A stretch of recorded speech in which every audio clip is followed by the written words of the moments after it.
गुरु घर से कोई दोषी करार दे दिया जाए तो मैं चाहता था, मतलब मेरा जो सोचना है कि स्वेच्छा से ही त्याग पत्र देना चाहिए, क्योंकि जिस दरबार साहिब के अंदर हमारी जो श्रद्धा है उसकी श्रद्धा बरकरार रहे।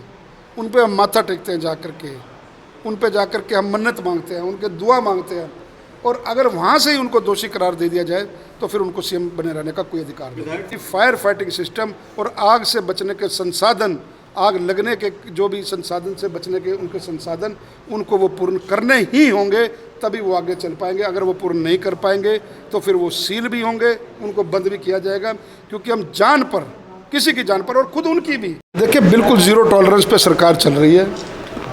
लगातार विपक्ष बोल रहा था कि भाई इतने बड़े बड़े अधिकारी हैं, कुछ नहीं होगा, कुछ ये नहीं होगा, कई तरह के आरोप लगा रहे हैं, लेकिन एक एक अधिकारी जिनकी भूमिका इसमें है, वो शामिल हैं, उनकी पूरी जानकारी ली जा रही है।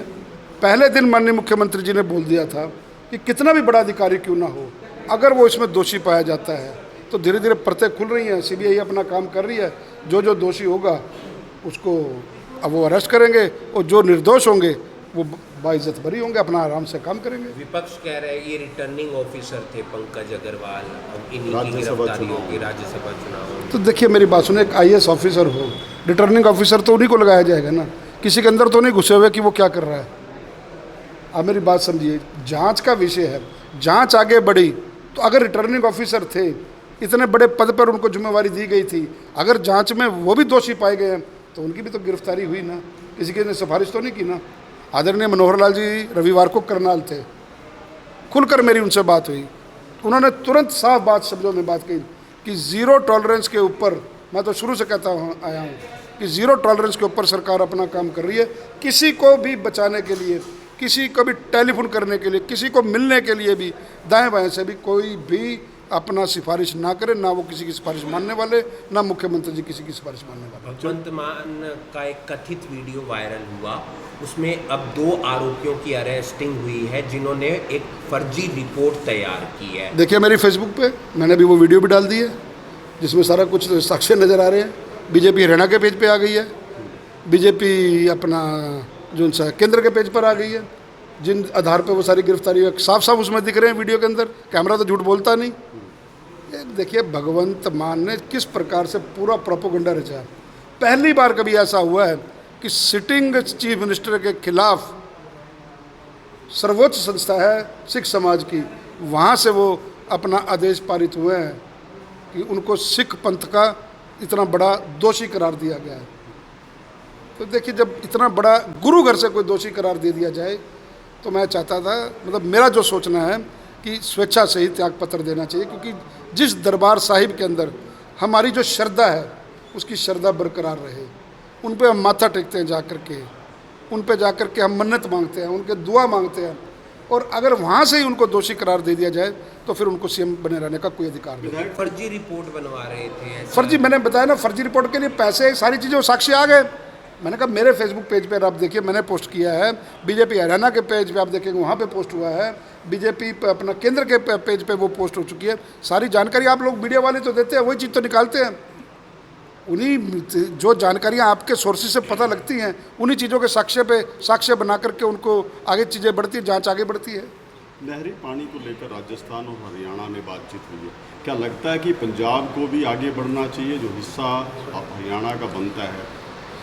देखिए किसी भी जगह में कोई जिस प्रकार से डिफरेंसेस होते हैं, कल माननीय मुख्यमंत्री जी कल गए थे, और किस प्रकार से, क्योंकि सरकारें वहाँ पे भी जो सी हैं वो काम अपने कर रही हैं।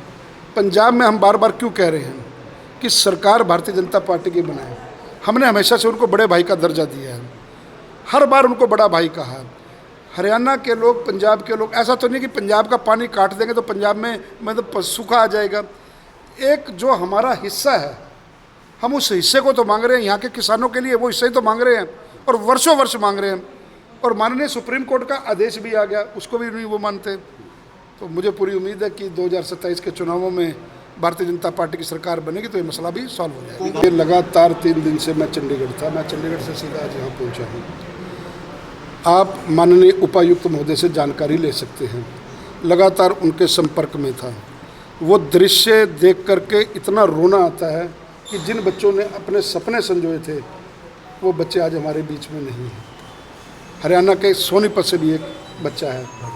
तो इस प्रकार की घटना आपने भी दिखाया, माननीय उपायुक्त महोदय को कहा है कि एक बार आप सारे जितने भी करनाल के अंदर, मैं अपनी विधानसभा की बात कर रहा हूँ, रेस्टोरेंट्स हैं या होटल्स हैं या कोचिंग सेंटर्स हैं, उनकी आप एक बार सारी जानकारी ले लें। विषय क्या है, किसी को तंग करना हमारा पर्याय नहीं है, लेकिन जान माल की सुरक्षा आज किसकी है, करने का जो सबसे बड़ी जिम्मेवारी वो किसकी है, वो भारतीय जनता पार्टी की है, वो हमारी है। जान माल की सुरक्षा करने में अगर हमकी चूक होती है, और वो चूक किसी से भी हो सकती है, फायर फाइटिंग सिस्टम हर संस्था में होने चाहिए, फायर ब्रिगेड आसानी से आ जा सके, उसके रास्ते सुगम होने चाहिए। देखिए, मैंने पहले कहा है, जैसे उपायुक्त महोदय ने मुझे पता लगा है कि कुछ लोगों को नोटिस भी दी और आगे भी ये प्रक्रिया जारी है। उन नोटिसों को कहीं कोई भी व्यापारी को डरने की ज़रूरत नहीं है कि ये भय ना समझे कि भी ये जो प्रशासन है उनको डरा रहा है या उसके एवज में कोई पैसे खाए जाएंगे।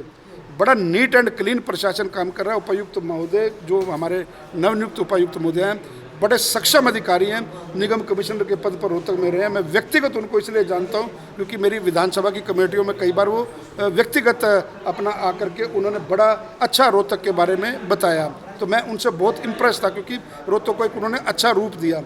अब जब उनसे बात हुई, उन्होंने सभी यहाँ के जितने भी रेस्टोरेंट्स हैं, कोचिंग सेंटर्स, उनको नोटिस दिया, उनकी वो जवाबदेही तय करेंगे, वो जवाब देंगे फायर फाइटिंग सिस्टम कब तक लगेंगे या क्या आने जाने वाला रास्ता रहेगा, किस प्रकार से दिखते होंगी। इसमें किसी भी डेलीगेशन को घबराने की, अपना उनके होटल वालों की या कोचिंग वालों को घबराने की जरूरत नहीं। लेकिन एक बात की सुनिश्चितता स्पष्ट तौर पर है कि फायर फाइटिंग सिस्टम और आग से बचने के संसाधन, आग लगने के जो भी संसाधन से बचने के उनके संसाधन, उनको वो पूर्ण करने ही होंगे, तभी वो आगे चल पाएंगे। अगर वो पूर्ण नहीं कर पाएंगे तो फिर वो सील भी होंगे, उनको बंद भी किया जाएगा। क्योंकि हम जान पर, किसी की जान पर और खुद उनकी भी, आप देखिए, अगर मान लो किसी संस्थान में आग लगती है, उनका भी धन का उनकी भी हानि होती है, उनके परिवार के लोग अरेस्ट होते हैं, उनकी भी घर में कोई धर्मपत्नी होगी, बच्चे होंगे, उनको भी तकलीफ होती है। जो मान लो जो कोई ओनर है, उसके साथ में तो उतना ही दुख है ना। तो आज समय रहते हम अगर इस प्रकार के काम नहीं करेंगे तो हम ऐसे जो अपना जो निर्दोष जाने हैं वो लगातार ये कारण बनते रहेंगे। मेरा आपके माध्यम से जो साथी मेरी बात भी सुन रहे हो, मैं हाथ जोड़ के अपील करता हूं कि फायर फाइटिंग सिस्टम अपने अपने संस्थान में अवश्य लगाएं, फायर ब्रिगेड आसानी से पहुंच जाए, ऐसा रास्ता बनाएं ताकि इस प्रकार की घटनाओं से बचा जा सके। राममंदिर चंदे को लेकर कांग्रेस प्रोटेस्ट कर रही है, किस तरह देखते हैं? पहले तो विरोध किया था, अब जो दोषी होगा, उत्तर प्रदेश के मुख्यमंत्री जी ने कड़ा संज्ञान लिया हुआ है, जो उसमें दोषी होगा उसके ऊपर जरूर कार्रवाई होगी और उसको सुधार करने के लिए आगे ऐसी चोरी ना हो। अब QR कोड भी लगा दिया गया ताकि आस्था जिनकी जो आस्था है वो वहाँ पर अपना QR कोड से करे, ताकि वो अकाउंट में ऑटोमेटिकली जो मंदिर का अकाउंट है उसमें जाए। बिगड़ती कानून व्यवस्था को लेकर कांग्रेस के विधायकों ने मुख्यमंत्री से मुलाकात की है। हाँ, कल मेरे सामने ही थे सभी विधायक, माननीय मुख्यमंत्री जी के पास मैं साथ बैठा था। वो अपना जो बलराम डांगी जी हमारे साथी विधायक है कांग्रेस, उस घटना की मैं निंदा करता हूं और जो जांच का विषय है, और क्योंकि मुझे नहीं पता कि मुख्यमंत्री जी के साथ क्या बात हुई, वो मेरे सामने बैठे थे और जहां तक मेरा ख्याल है मुख्यमंत्री जी ने उनको पूरा आश्वस्त किया होगा कि ऐसी घटना दोबारा ना हो और जो भी दोषी होंगे तुरंत पकड़े जाएंगे।